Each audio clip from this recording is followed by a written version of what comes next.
السلام عليكم ورحمة الله تعالى وبركاته. مرحبا بكم في حلقة جديدة. اليوم جيت ندوي على الزكام ولا الرواح ولا نزلة البرد اللي كاينة هاد الأيام اللي شديدة وكتصيب مجموعة من الناس ومتشابهة في الأعراض اللي هي ألم الحلق، سخانة، ألم الرأس والتبوريشة. الناس بزاف كتجيهم التبوريشة أو التعرق بالليل وكيعانيو الناس بزاف وكيتعادوا الناس بزاف، وكتلقى عائله كلها مريضه. وحتى في الصيدليات ولينا كنلقاو مشكل في الادويه، لانه بقوه اللي كاين الله يحفظ هاد ليبيديمي اللي كاينه دابا، الناس ما تلقاوش الدواء اللي بغاو. فالناس بزاف من بعد ما كيفوتهم هذا الرواح كيبقاو يعانيو من الكحه الشديده اولا السعال اولا الكحبه اللي كتمحنهم وكتكون ناشفه اولا عامره. عانوا منها الناس بزاف هاد الايام. حاجه اللي نقول لكم ردوا بها لكم بزاف، ولكن واخا صارت البال اللي بغى لك الله هي اللي كاينه، ولكن الواحد يدير شويه الاحتياطات. فهاد الاعراض هذه ممكن تكون زكام او ممكن تكون المتحور الجديد اللي هو اوميكرون اللي كيتشابهوا في الاعراض. فبالنسبه لهاد الزكام اللي كاين هاد الايام كما قلنا كيبدا بالم في الحلق، الم في الراس، الم في الجسم مع حمى او سخانه، وكتجي تبوريشه بزاف، والكحبه اللي كتكون في لاكورج اولا في الحلق وكتهبط لينا الصدر. في الاول تكون عامره، من بعد كتولي ناشفه. فانا من الناس اللي عانوا بزاف من هذا الزكام هاد الايام، انا وعائلتي استعملت الادويه والحمد لله، ولكن المشكل اللي عندي هو الكحبه اللي محنتني ومبغاش تحيدني. فقلبت على شي وصفه طبيعيه اللي غادي تنفعني وغادي تحيد لي هاد الكحبه واللي كتسخن الجسم، لاننا كنعانيو بالليل من هذيك التبوريشه. يعني خصنا شي وصفه اللي كتنفعنا 200% ماشي غير 100%. فانا جبت لكم اليوم وصفه اللي هي ضد السعال اولا الكحبه او سواء الناشفه او العمره، مزيانه للسخانه، مزيانه لالم الراس وكتسخن الجسم. يعني الانسان اللي عندكم مريض في الدار صوبوا لي هذه الوصفه لانها مفيده ومزيانه، ووصفه اللي من الكوزينه ديالنا وطبيعيه، ما نخافوش منها، ما عندهاش اعراض جانبيه. واللي زوين فيها انه الناس اللي كيكون عندهم هذاك التبوريشه فهي كتسخن الجسم، زوينه بزاف، ويعني وصفه اللي متكامله. فقبل ما ندوز نعطيكم الوصفه تاع اليوم، كنتمنى منكم واحد الدعوه تاع الخير وتعطيوها لاي واحد اللي مريض، يعني كنصيحه عطيوها ليه.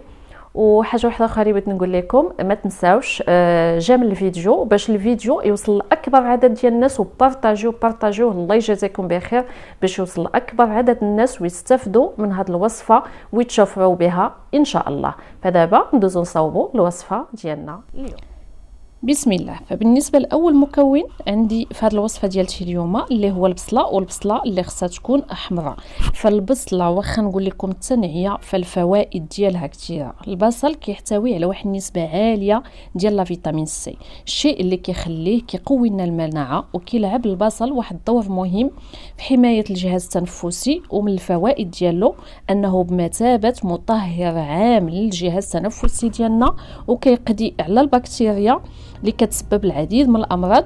والبصله كتساعد في علاج الالتهابات اللي كتصيب لنا الرئتين ديالنا، وكيخلصونا من مشاكل القصبه الهوائيه، وكيعالج الانسداد ديال النيف. الناس اللي تكون نيفهم مسدود فالبصله كتعالج في الانسداد ديال الانف وكطرد البلغم وكتحيد الكحبه. البصله كتحتوي على مضادات الاكسده والمعادن والفيتامينات اللي كترفع قدرة الجهاز المناعي على مقاومة العديد من الأمراض، وكتحسن العضلات ديال الجهاز التنفسي. بالنسبه للمكون الثاني اللي هو الزنجبيل، السكينجبير خضر اللي غناخذ منه غير 2 طريفات صغار. الزنجبيل هو من افضل الاطعمه لعلاج الكحبه، ومضاد لانه هو مضاد للالتهابات، وكيساعد في استرخاء وتهدئه هذوك العضلات اللي عندنا في حلقنا وفي صدرنا، يعني الشعب الهوائيه، وكيعالج الالتهابات ومضاد للميكروبات. اذا الزنجبيل او السكينجبير الا ما توفرش عندك هذا خضر، خدي معلقه صغيره ديال السكينجبير اللي كطيبي به، معلقه صغيره ما تفوتيهاش. بالنسبه للمكون الثالث اللي هو عندي الباديان او النجيمات هادو ديال لانيس، وتقدروا تعوضوهم بحبه حلاوه.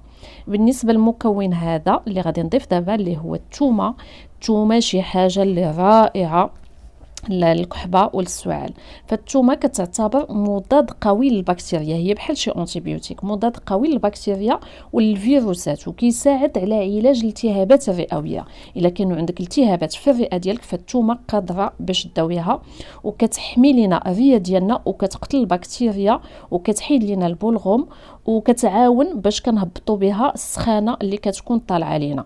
الثومه كتعالج نزلات البرد بشكل قوي، وكتقتل البكتيريا اللي كتكون عندنا في الحلق ديالنا اللي كتسبب لنا في الالتهابات وكيتجرح لنا حلقنا. فالثومه قادره باش تعالج لنا الحلق ديالنا وكتعالج الالتهابات الرئويه.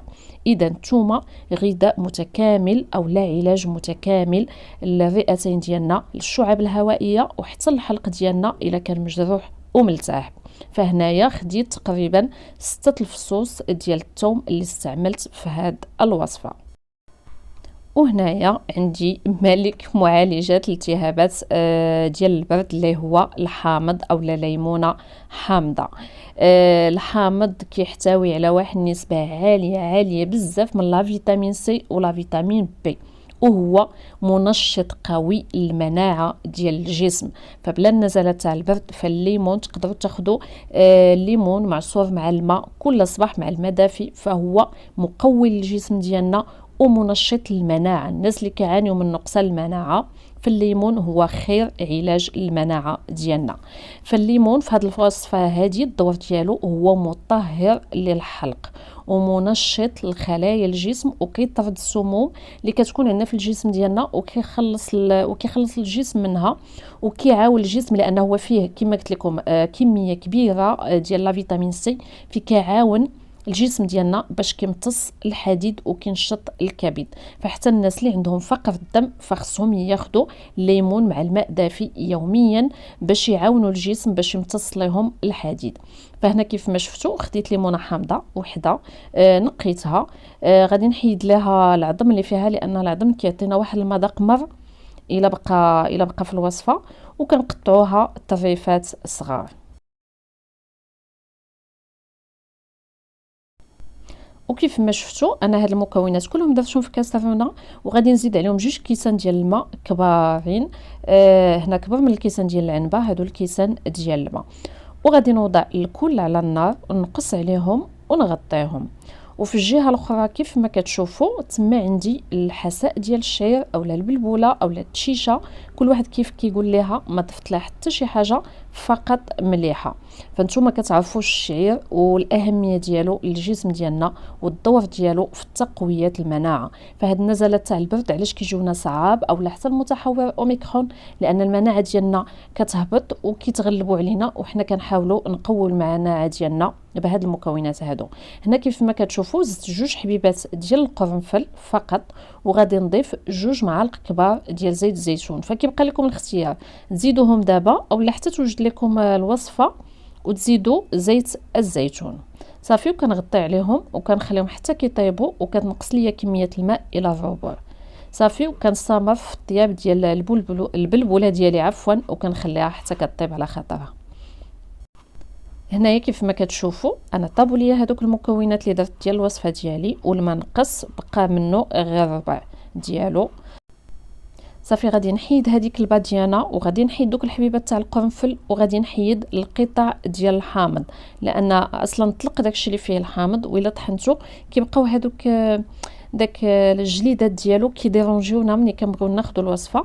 فانا غادي نحيد هذوك الطريفات ديال الحامض كيف ما قلت لكم، وحيدت الباديانه، الا درتو حبه حلاوه خليوها، وهذا وغادي نحيد هذوك الحبيبات ديال القرنفل، وغادي ناخذ الكل وغادي نطحنهم في طحانه كهربائيه سواء هادي او الا عندكم الكاسه الميكسور طحنوهم.